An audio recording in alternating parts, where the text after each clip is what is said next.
স্কুলের বিদ্যালয়ের সমস্ত ছাত্রছাত্রী যারা উপস্থিত হয়েছে সবাইকে আমার আন্তরিক ভালোবাসা, শুভেচ্ছা।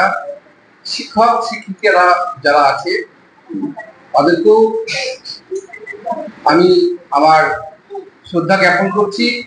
যেসব অভিভাবিকা বিন্দু এসছেন বা যারা দেখবেন আর কি, তাদেরকে সবাইকেই আমি স্কুলের তরফ থেকে আজকের এই শুভ এই মহান দিনে শুভেচ্ছা বার্তা পাঠাই। তো আজকে 5ই সেপ্টেম্বর এই দিনটি আমাদের কাছে এত গুরুত্বপূর্ণ কেন? এটা তো অন্যদিনও হতে পারতো।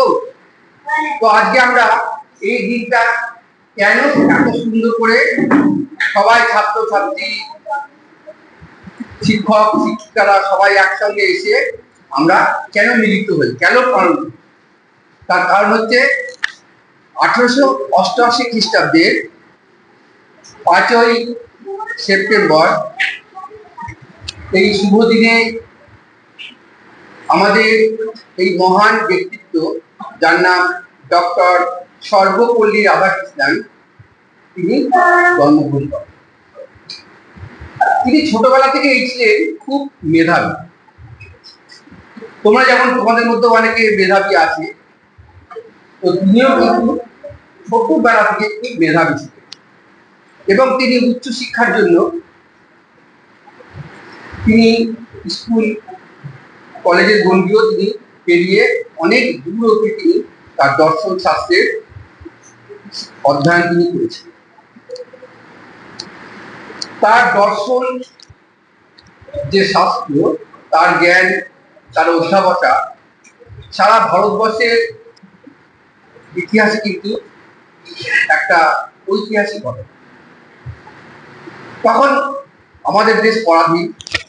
পরবর্তীকালে যখন আমাদের দেশ যখন স্বাধীন হলো, মানে 1947 সাল, তখন কিন্তু তাকে প্রথম উপরাষ্ট্রপতি হিসাবে কিন্তু আমাদের স্বাধীন ভারতবর্ষে তাকে রাখা হয়।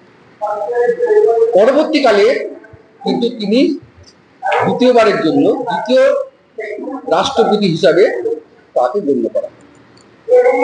তো তার যে কর্মকাণ্ড, তার যে দর্শন শাস্ত্রের প্রতি অগাধ পাণ্ডিত্য, সেটা কিন্তু সমস্ত ছাত্রছাত্রী সবাইকে কিন্তু বেশ আকর্ষিত করেছে। এবার আমরা চলে আসি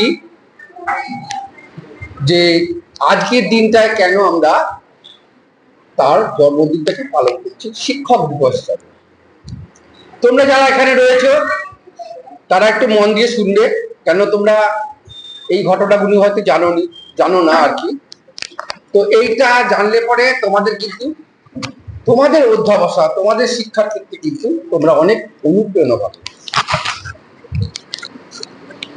তার জন্মদিন, তার সমস্ত ছাত্রছাত্রী একবার এসে তার জন্মদিন পালন করতে চায়, কিন্তু তিনি তার জন্মদিনটাকে ছাত্রছাত্রীদের বললেন আর কি, যে আমার এই দিনটিকে তোমরা যদি শিক্ষক দিবস হিসাবে পালন করো তাহলে আমি সবচেয়ে বেশি আনন্দিত হব।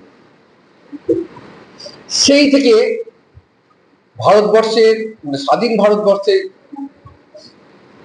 আমরা কিন্তু এই 5ই সেপ্টেম্বর এই দিনটিকে আমরা শিক্ষক দিবস হিসাবে আমরা চিহ্নিত করি। তো আজকে আমরা এই মহান দিনটিতে আমরা আমাদের বিভিন্ন রকমের নাচ, গান, আবৃত্তি, এসবের মধ্যে দিয়ে কিন্তু আমরা এই দিনটিকে আমরা পালন করি। তো আমি আমার বক্তব্য এখানেই শেষ করলাম। এবার তোমরা তোমাদের যেসব কর্মকাণ্ড বা নৃত্য, আবৃত্তি এগুলি তোমরা প্রদর্শন করে আজকে এই শিক্ষক দিবসকে সাফল্যমণ্ডিত করেছে। ধন্যবাদ।